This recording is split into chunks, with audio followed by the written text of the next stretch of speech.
The world was messy in the Middle Ages. There were no strong central governments like we have today. The kings and princes had power, but it was often limited.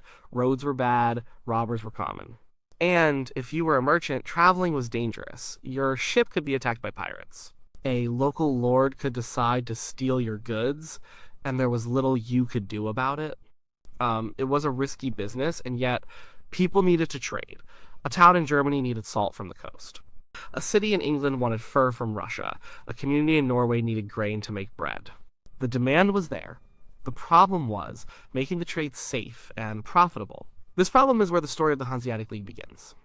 It didn't start as a formal organization. There was no founding date, no signing ceremony.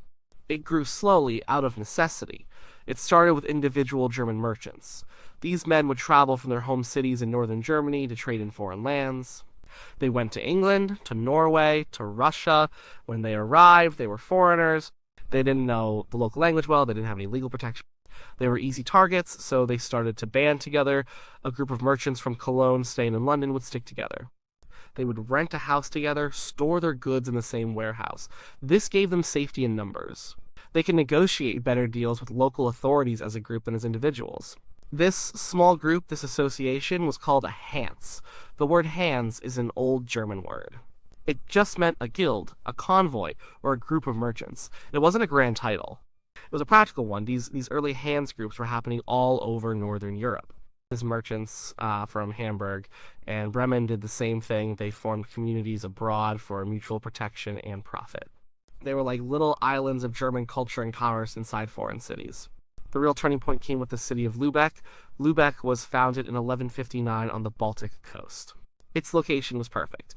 It had access to the North Sea through rivers and short land routes, and it opened up the entire Baltic Sea to the east.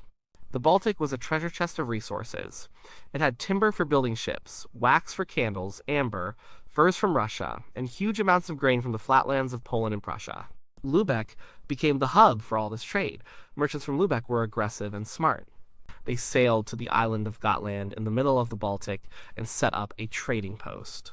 From there, they pushed further east to Novgorod, a major city in what is now Russia. Novgorod was the gateway to the exotic goods of the East, especially high-quality furs. The journey was long and dangerous, but the profits were enormous. As these merchants from different German cities started trading in the same areas, they realized they had common interests. And a pirate who attacked a ship from Hamburg was also a threat to a ship from Lübeck. A greedy king in Denmark who charged high tolls hurt everyone's business. They needed to cooperate on a larger scale. The cities themselves, not just the merchants, started to form alliances. Lübeck and Hamburg made a formal agreement in 1241. They agreed to protect the road between their two cities from bandits. This was a simple, practical step. But it was the seed of something much bigger. More cities joined in. They agreed to use the same laws for trade. They promised to protect each other's merchants. This loose network of cities was the beginning of the Hanseatic League. It wasn't a country. It didn't have a king or standing army. It was a confederation of trading towns. Their only goal was to make trade safer and more profitable for their members. They were not driven by religion or a desire to conquer land. They were driven by business. Everything the League did, from building lighthouses to waging war, was done to protect their bottom line. It was a unique creation born from the chaos of medieval Europe. It was a business alliance that grew so powerful it could challenge kings. But at its heart, it was just a group of people trying to solve a problem: how to do business in a dangerous world. The Hanseatic League in its prime was a force of nature. From about 1350 to 1450, it dominated trade across northern Europe. This was its golden age. The League was not a formal state, but it acted like one. It had a sort of parliament, it had laws, and it even had a navy when it needed one. It was a network of power, connecting dozens of cities and controlling the flow of goods from Russia to England. The center of this network was Lübeck. It was known as the Queen of the Hanse. Its leaders were influential, and its laws, known as Lübeck Law, were adopted by over 100 other towns in the Baltic region. But the League was a team effort. Other major cities played crucial roles. Hamburg and Bremen controlled access to the North Sea. Cologne was a key hub on the Rhine River, connecting the network to the heart of Germany and beyond. And cities like Danzig, Riga, and Reval. Now, Tallinn were vital outposts in the east, gathering the raw materials of the Baltic. So how did it all work? The League's governing body was the Hanseatic, or Hanseatic Diet. This was a meeting where representatives from the member cities would gather to make decisions. They would discuss trade policies, settle disputes between members, and decide on collective action, like how to deal with a troublesome king or a nest of pirates. But getting everyone to agree was hard. The Hanseatic was not a modern parliament. Attendance wasn't mandatory. Some cities were too far away or couldn't afford to send a delegate. Decisions were often slow and based on compromise. The real power of the League was not in its central government, which was weak, but in the shared economic interests of its members. They all wanted the same thing: to make money. This shared goal held the League together. To manage their foreign trade, the League established major trading posts called cantori. These were not just offices, they were self-contained communities of Hanseatic merchants living in foreign cities. The four most important cantor were in Bruges, London, Bergen, and Novgorod. The cantor in Bruges, in Flanders, modern Belgium, was the most important. Bruges was the financial and commercial crossroads of Europe at the time. Here, the Hanseatic merchants traded their Baltic goods like timber and grain for high-quality Flemish cloth, French wine, and spices that came up from Italy. The Hanseatic merchants in Bruges lived under their own rules and had special legal privileges. In London, the cantor was called the Steelyard. It was a walled compound on the north bank of the River Thames. It had its own warehouses, houses, a church, and a guild hall. The German merchants lived there, separate from the local population. They were granted special tax and customs exemptions by the English king in exchange for their role in financing the crown and managing the wool trade. This gave them a huge advantage over local English merchants, which often caused resentment. The cantor in Bergen, Norway was all about fish. The League had a monopoly on the trade of dried cod, a vital food source in medieval Europe. The German merchants dominated the city's harbor, living in a long row of wooden buildings right on the waterfront. They controlled the trade with the Norwegian fishermen, exchanging grain and flour for fish. Their control was so total that they essentially ran the city's economy. The most difficult and dangerous cantor was in Novgorod, Russia. Here, the merchants traded for priceless furs, wax, and honey. They lived in a fortified compound called the Peterhof. Life was harsh. They were isolated, surrounded by a foreign and sometimes hostile culture. The Russian winter was brutal. The merchants were not allowed to fraternize with the locals and lived a strict, almost monastic life, all for the sake of profit. The backbone of this whole system was the Hanseatic ship, the cog. The cog was not a sleek or fast ship. It was a workhorse. It was wide, with a flat bottom and high sides. It could carry a huge amount of cargo, up to 200 tons. It was also sturdy and relatively cheap to build. Its single large square sail was simple to operate. The cog was perfect for the rough waters of the North Sea and the Baltic. Fleets of these cogs, often sailing in protected convoys, moved the goods of Europe. They carried grain from Prussia, timber from Scandinavia, salt from Limburg, beer from Hamburg, wool from England, and cloth from Flanders. The League's power wasn't just economic, it was also military. When its trade was threatened, the League could raise a fleet of warships. These were often just merchant cogs fitted with castles for archers and soldiers. Their most famous military conflict was with the Kingdom of Denmark. In the 1360s, King Valdemar IV of Denmark tried to break the Hanse's control of the Baltic.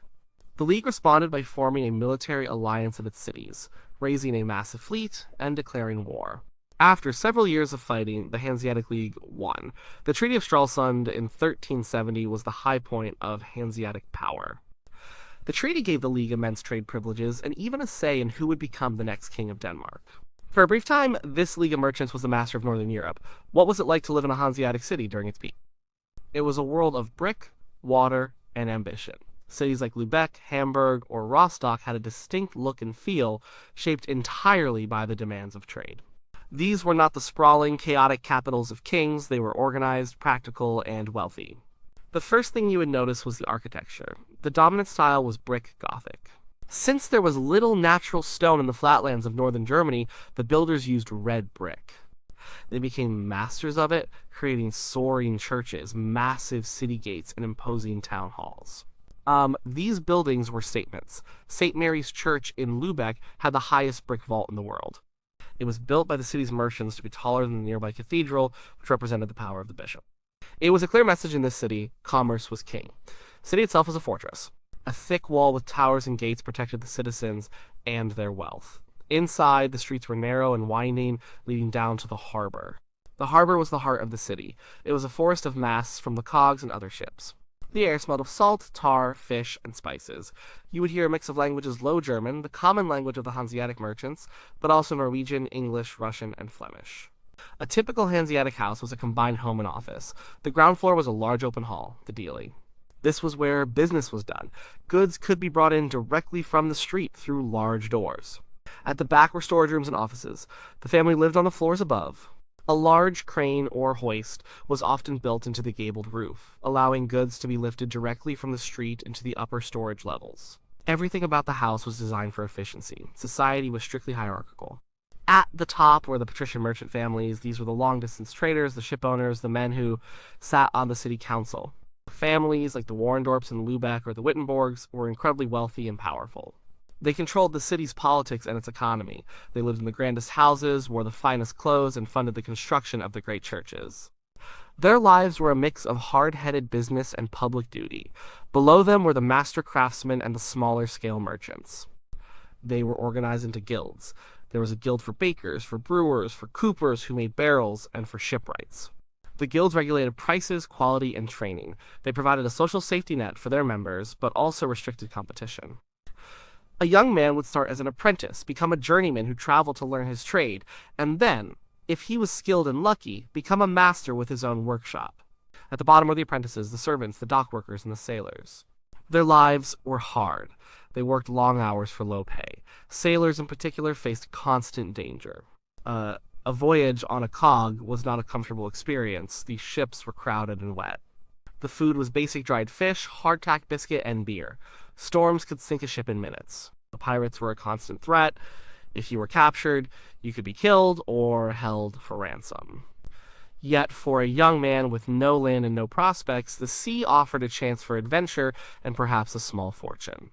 The law was a serious matter. Hanseatic cities were governed by their own laws, not the laws of some distant king.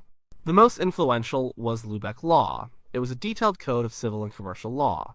It covered everything from contracts and inheritance to shipping insurance and maritime regulations. It was designed to be clear, practical, and predictable. When merchants from different cities did business, they knew exactly what the rules were. This legal framework was one of the keys to the League's success. It created a stable environment for commerce across a vast area. Life was not all work. There were festivals, religious holidays, and family celebrations. Beer was a huge part of the culture. Cities like Hamburg and Bremen were famous for their high-quality beer, which was a major export product. And it was safer to drink than water and was a staple of the daily diet for everyone, from the richest merchant to the poorest laborer. The mindset of a Hanseatic merchant was pragmatic. They were deeply religious, but their faith did not stop them from pursuing profit with single-minded determination. Their motto was, "My field is the world." They were risk-takers. A single successful voyage to Novgorod could make a man rich. A single shipwreck could ruin him. They relied on networks of family and business partners. A merchant in Lubeck would have a cousin in London and a trusted agent in Bruges. Trust was essential. Your word was your bond. In a world without instant communication, a merchant's reputation was his most valuable asset. This culture of practicality, risk, and trust built the Hanseatic League and powered its golden age. No system lasts forever. The Hanseatic League, for all its power and wealth, eventually began to fade. Its decline was not a single event, but a slow process that took place over a century and a half. There was no final battle or dramatic collapse. The world simply changed around the League, and it failed to change with it. One of the biggest reasons for the decline was the rise of powerful nation-states. In the early days of the Hanse, kings and princes were relatively weak. They needed the League's money, ships, and goods. They were willing to grant the Hanseatic merchants special privileges and tax exemptions in exchange for loans and a steady supply of essential products. But by the late 15th and 16th centuries, monarchs in England, France, Denmark, Sweden, and Russia were consolidating their power. They built professional armies and bureaucracies. They no longer wanted to see a foreign power like the Hanse controlling their trade and siphoning off profits. These new, stronger states began to push back. In England, the king started to favor their own merchants. They slowly chipped away at the special privileges of the Steelyard in London. English merchants, backed by their government, began to compete directly with the Hanse in the Baltic. In Russia, Tsar Ivan III conquered Novgorod in 1478. He closed down the Hanseatic contour, arrested the merchants, and seized their goods. This was a massive blow. The direct, profitable trade route for Russian furs and wax was gone. The League had lost its eastern anchor. Another major problem was internal division. The Hanseatic League was never a unified country. It was a loose alliance of self-interested cities. In the Golden Age, their interests usually aligned, but as pressure mounted, the cities began to look out for themselves. The western cities like Cologne were more interested in trade with England and Flanders. The eastern cities, like Danzig, were focused on the grain trade from Poland. Lubeck, the traditional leader, often struggled to get everyone to agree on a common policy.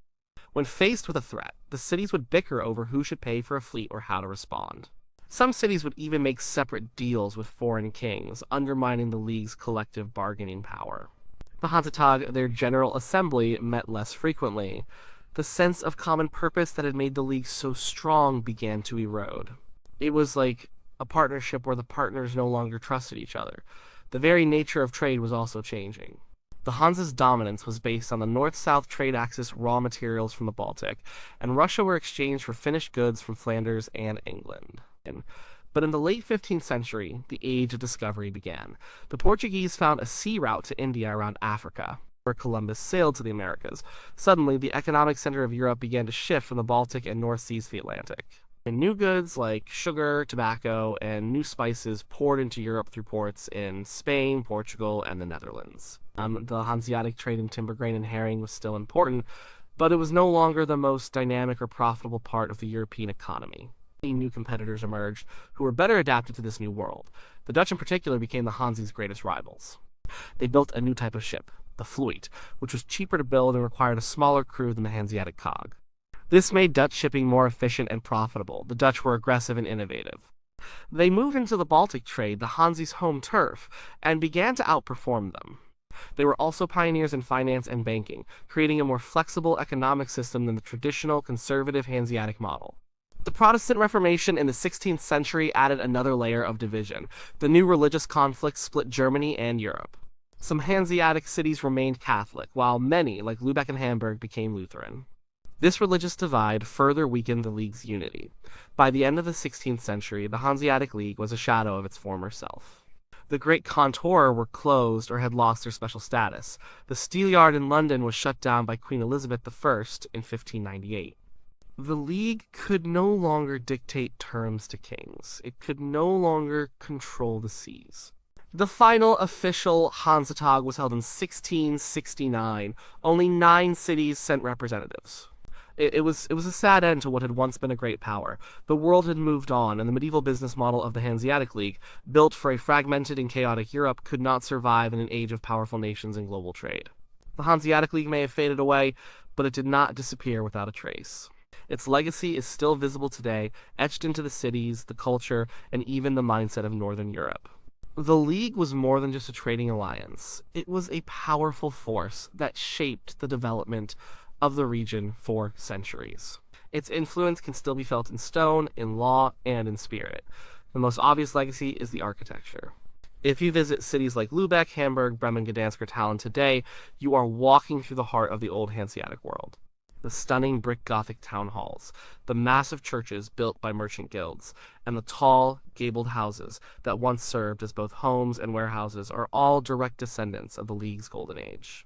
These buildings were a physical expression of civic pride and commercial success.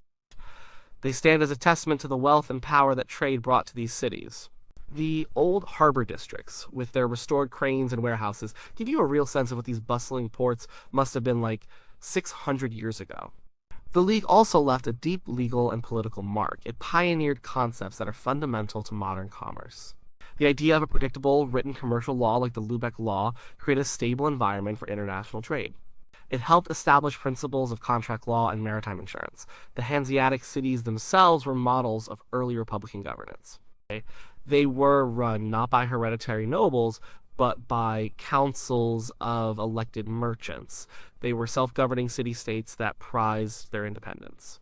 This tradition of civic freedom and self-rule became a core part of the identity of these cities, an identity that persists to this day. Hamburg and Bremen are still officially called free and Hanseatic cities, and function as their own states within modern Germany.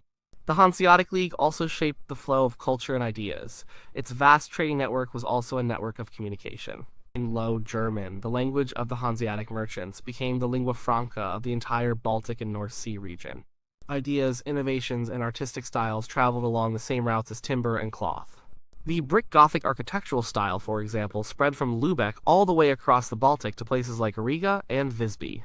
The League connected different cultures and created a shared commercial and cultural space in Northern Europe. Even the name Hanse lives on.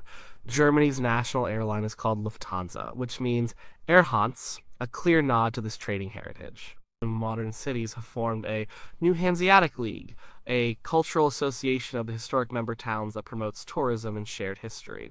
The term Hanseatic itself is still used to describe a certain character or attitude associated with these port cities, pragmatic, reliable, internationally minded, and perhaps a little reserved.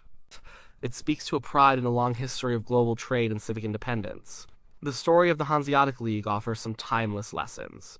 It shows how cooperation for mutual economic benefit can create immense power even without a formal state. It demonstrates the importance of legal frameworks and trust in facilitating long-distance trade. It's a reminder that cities can be powerful engines of innovation and wealth, but its decline is also a cautionary tale. The League's success eventually led to conservatism and an inability to adapt. It was outmaneuvered by more flexible and aggressive competitors. Its internal divisions, once manageable, became fatal weaknesses when faced with external pressure from rising nation-states. The world changed, and the League did not change fast enough. So when we look back at the medieval Hanseatic League, we see more than just a group of merchants in funny hats. We see the blueprint for a kind of international corporation that acted like a state.